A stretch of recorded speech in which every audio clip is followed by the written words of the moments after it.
Assalamualaikum warahmatullahi wabarakatuh. Saya Putri Nursaina dari Teknik Teknologi Laboratorium Medik. Kali ini saya akan menyampaikan prinsip dasar imunohistokimia yang materinya ini didapatkan dari dosen kita yaitu Pak Purwanto.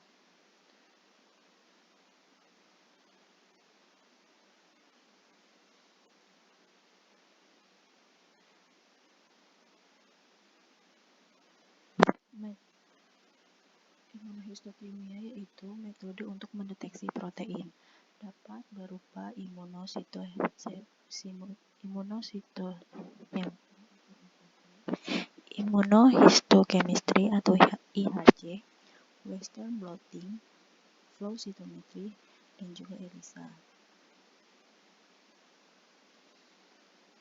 Kelebihan pada IHK ini atau imunohistokimia yaitu untuk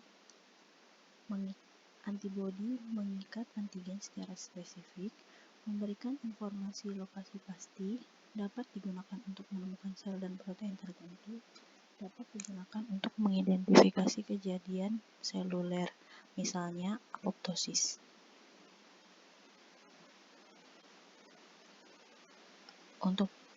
Untuk beberapa pengaplikasian dalam imunohistokimia.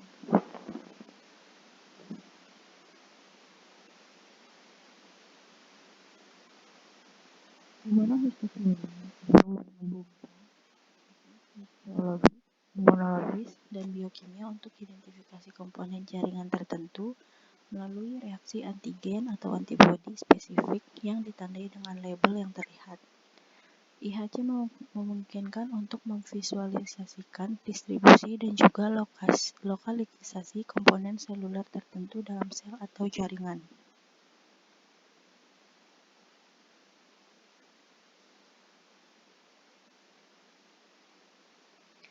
Target area antigen seluler pada IHK yaitu sitoplasma, nuklear, sel membran, lipid, dan juga protein. Beberapa hal yang harus diperhatikan.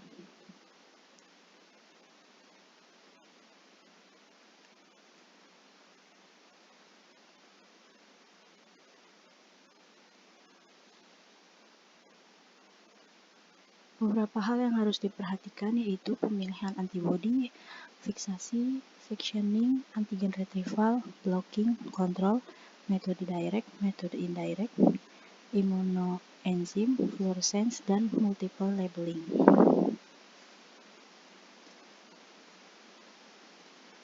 Ini merupakan perbedaan monoklonal dan juga poliklonal.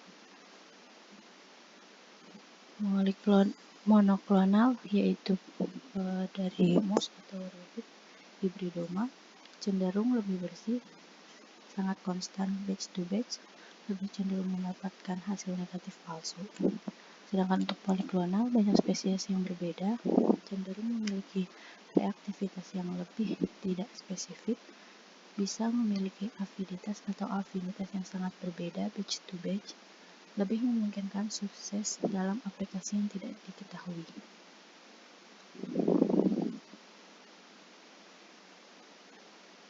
Beberapa hal antibodi untuk pengaplikasiannya.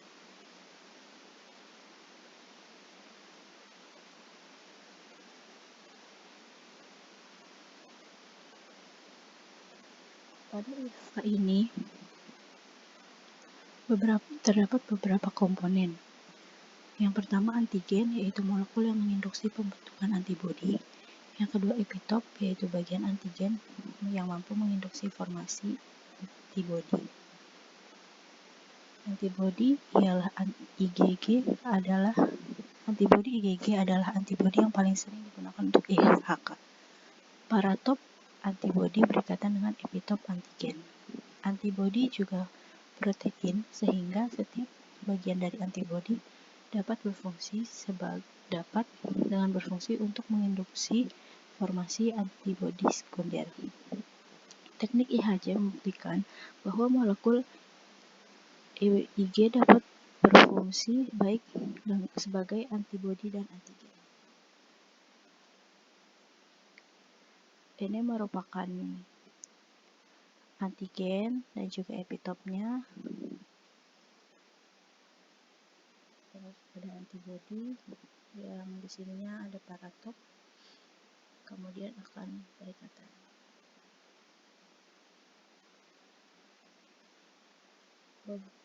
Jenis sampel untuk IHK yaitu formalin fixed paraffin embed section, frozen section, smears, imprints, dan juga cytospin. Prinsip dasarnya itu antigen pada sel atau jaringan direaksikan dengan antibodi spesifik yang ditempeli label. Kemudian ditambahkan substrat enzim yang akan dikatalisa sehingga mampu melakukan oksidasi kromogen dan menimbulkan gugus yang berwarna. Adanya warna yang terlihat dengan mikroskop mewakili adanya antigen yang dicari. Prinsip dasarnya yaitu seperti gambar yang dapat terlihat. Terdapat antigen dan juga antibodi serta label yang akan bereaksi terhadap enzim.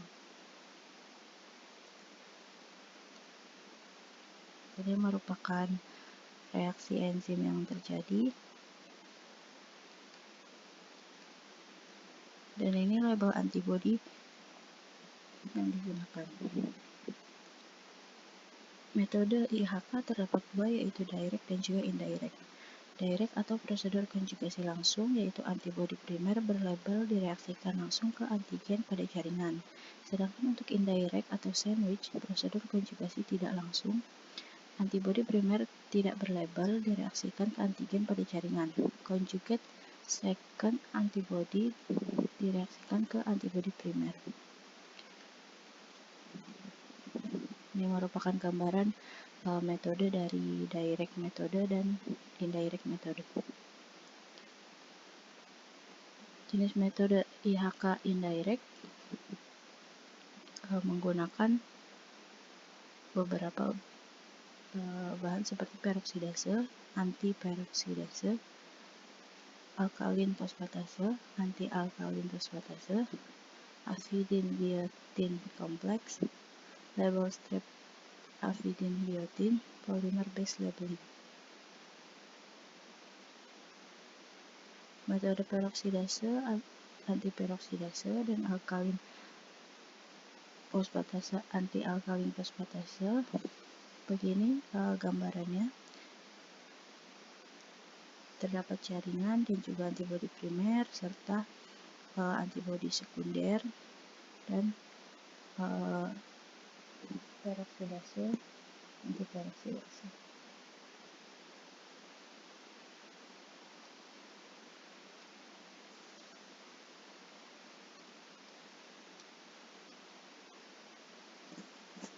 Sedangkan ini merupakan gambaran metode afidin biotin kompleks atau ABC.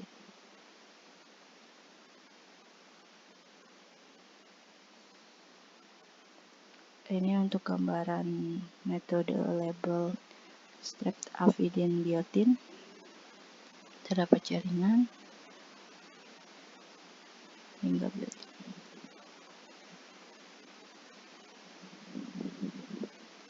Metode afidin biotin atau strep afidin yaitu mengatasi beberapa permasalahan yang berhubungan dengan sistem ABC dengan mensubstitusi streptafidin dengan afidin dan mengkonjugasi secara langsung strepafidin menjadi molekul enzim. Strepafidin diisolasi dari bakteri Streptomyces afidini. Penggunaan streptafidin pada afidin. Yang pertama, strepafidin tidak ada karbohidrat. Yang kedua, isoelektritnya mendekati normal. Yang ketiga, enzimnya secara langsung terkonjugasi pada sistem BSA. Dalam ini untuk mengkomparasi metodenya, direct dan juga beberapa metode. Di sini gambaran untuk polymer base labeling. serta metode antigen yang terlabel atau double stain. Ini yaitu kontrol. Kontrol ini untuk mengecek apakah prosedur yang kita jalani benar, reagensianya, dan jaringan yang kita gunakan. Kontrol terdapat dua, yaitu kontrol positif dan juga negatif, serta ada juga internal kontrol. Kontrol positif yaitu untuk mengecek prosedur atau kualitas reagen.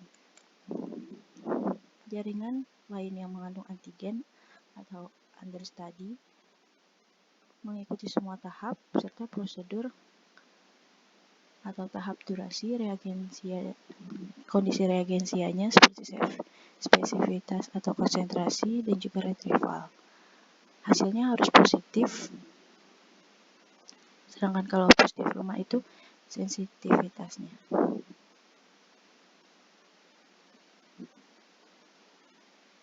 Kontrol negatif bertujuan untuk mengecek spesifitas antibodi primer. Jaringan lain tanpa antigen understudy ikut semua tahap. Jaringan kasus, tahap antibodi primer diganti serum normal. Hasilnya harus negatif, sedangkan positif lemah atau non-spesifik sebagai baseline. Kontrol internal, kontrol internal yaitu sel yang mengandung antigen understudy yang terdapat pada jaringan sampel atau pasien, yaitu merupakan kontrol positif terbaik. Ini merupakan internal positif kontrol, dan ini merupakan eksternal negatif kontrol.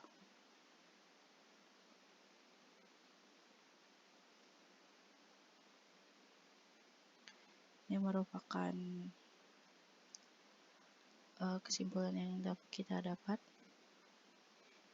jika kontrol positifnya berhasil positif, kontrol negatif hasil negatif, dan kasus yaitu positif atau negatif sesuai ekspektasi. Ini akan menimbulkan kesimpulan dari pekerjaan yang kita lakukan. Terdapat beberapa faktor yang mempengaruhi, dari pre-analitik, analitik, dan juga post-analitik. Semuanya ini sangat penting untuk menentukan hasil dari pekerjaan yang kita lakukan.